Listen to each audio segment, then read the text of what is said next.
மிகவும் பிரபலமான துறை அப்படின்னு எடுத்துக்கிட்டீங்கன்னா அது கண்டிப்பா சினிமா துறை தான். அதுல தனக்கான இடத்தை பிடிக்கிறதே ரொம்ப பெரிய கஷ்டம். அதுலயும் ஒருத்தர் உச்சத்தை தொட்டிருக்காரு அப்படின்னா அதனாலதான் அவரை நம்ம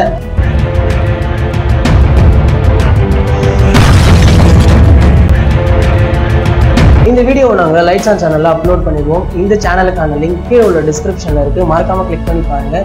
எவ்ரி வீக் ஃப்ரைடே இந்த தலை போல வருமா ஷோவை அதில் கண்டிப்பா அப்லோட் பண்ணிடுவோம்.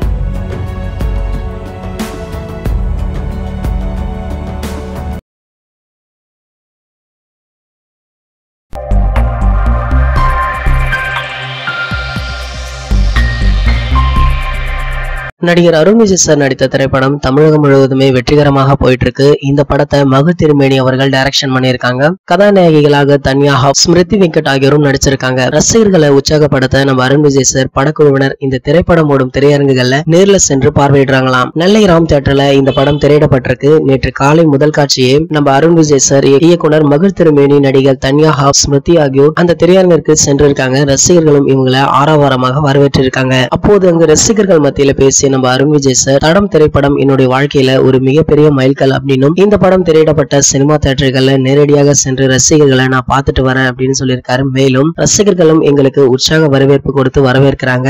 இந்த படத்தை வெற்றி படமாக்கிய ரசிகர்களுக்கு என்னுடைய நன்றி அப்படின்னும், ரசிகர்கள் உற்சாகப்படுத்தினால்தான் என்னால நல்ல கதாபாத்திரங்களை தேர்வு செய்து நடிக்க முடியும் அப்படின்னு சொல்லியிருக்காரு. மேலும் மலைமலை, மாஞ்சாவேலு உள்ளிட்ட திரைப்படங்கள் வணிக ரீதியில பெரிய அளவுல வெற்றியை தந்திருக்கு. ஆனா தல அஜித் சாருக்கு வில்லனாக நடித்த என்னை அறிந்தால் எனக்கு திரைவாழ்வுல திருப்பு முனையை ஏற்படுத்துச்சு அப்படின்னு அவருடன் இணைந்து நடிக்கும் இன்னொரு சந்தர்ப்பத்திற்காக நான் வழிமேல் விழி வைத்து காத்துட்டு இருக்கேன் அப்படின்னு சொல்லியிருக்காரு. அஜித் சார் இப்போ நேர்கொண்ட பார்வை படத்துடைய இறுதிக்கட்ட படப்பிடிப்புல நடிச்சிட்டு வராரு. இந்த படத்தை அஜித் சாருடைய பிறந்தநாள் ஸ்பெஷலாக ரிலீஸ் செய்ய பிளான் போட்டிருக்காங்க. இந்த படத்தை அஜித் சாருடைய பிறந்தநாள் ஸ்பெஷலாக ரிலீஸ் செய்ய இந்த படத்துடைய தயாரிப்பாளர் போனி கபூர் முன்னாடி அறிவிச்சிட்டாரு. மேலும் அவர்தான் அஜித் சாருடைய அடுத்த படமான தல 60 அப்படின்ற படத்தையும் தயாரிக்க போறாரு. அந்த படத்துடைய படப்பிடிப்பு ஆரம்ப தேதியும் ரிலீஸ் தேதியும் அப்போவே அறிவிச்சிட்டாரு. ஆனா தல 60 படத்தை யார் டைரக்ஷன் பண்றாங்க அப்படின்றதான் தற்போது கோலிவுட்ல மிகப்பெரிய கேள்வியே. இந்த நிலையில இப்போ இணையதளங்கள்ல ஒரு செய்தியும் உலா வருது. அது என்ன அப்படின்னா, தல 60 படத்தை அடுத்து தல 61 படத்தையும் நம்ம போனி கபூர் தான் தயாரிக்க போறாரா. இந்த தகவலை போனி கபூரே கூடிய விரைவில் அறிவிப்பாரு அப்படின்னு சொல்றாங்க.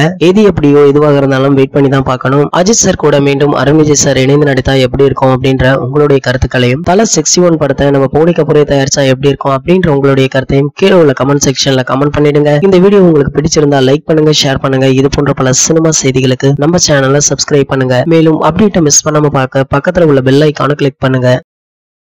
இந்த 2 வீடியோவை நீங்க மிஸ் பண்ணிருந்தீங்கன்னா கிளிக் பண்ணி பாருங்க.